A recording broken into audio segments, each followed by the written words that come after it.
bought a house that has a 45 by 20 foot plaster pool, tile perimeter with a cantilever deck, 3-inch lip over the top of the tile. It is quite old and needs help, and naively we didn't know what we were getting into, having never had a pool before. We've talked to 4 different pool construction companies and we've received 4 different recommendations and estimates.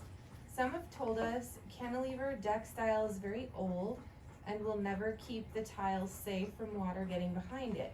They recommend completely ripping up the decking in addition to adding all new tile and plaster. Others have said the deck is just fine, just redo the plaster and tile. We'd hate to rip up the decking if it's not necessary, but we also don't want to pay the hefty price for new tile and plaster only to have tiles fall off a few years later because of this water issue. Another company even said just fill it in, which I don't want to do. It seems like a really cool old pool that just needs maintenance. Well, I would say that it doesn't make any sense to tear up the cantilever patio, and I would disagree with someone saying that that's a really old idea, because that's still very, very popular today, more so than ever probably. Likely the solution falls somewhere in between.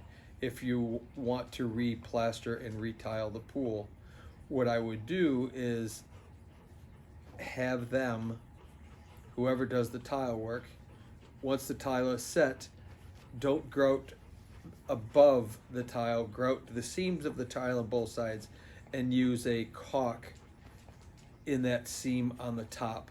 Because what everyone's concerned about is when if the patio is sitting on top of the wall of the pool, say this part of my hand is the tile, this is the top of the pool, and the coping, the cantilever concrete sits over the top, and over time it goes like this and it rubs, and when it moves slightly it allows water to get in and behind and pop that tile off. But if you, in fact, where my knuckles meet my fingers meet my knuckles there, if you silicone caulk that so that as the patio moves, it's not breaking away at all from the concrete, it should be fine. So I wouldn't go through the headache of tearing it all up. I would probably just do tile and plaster, and then just make sure that there's a good caulk seam between the concrete and the top of the tile.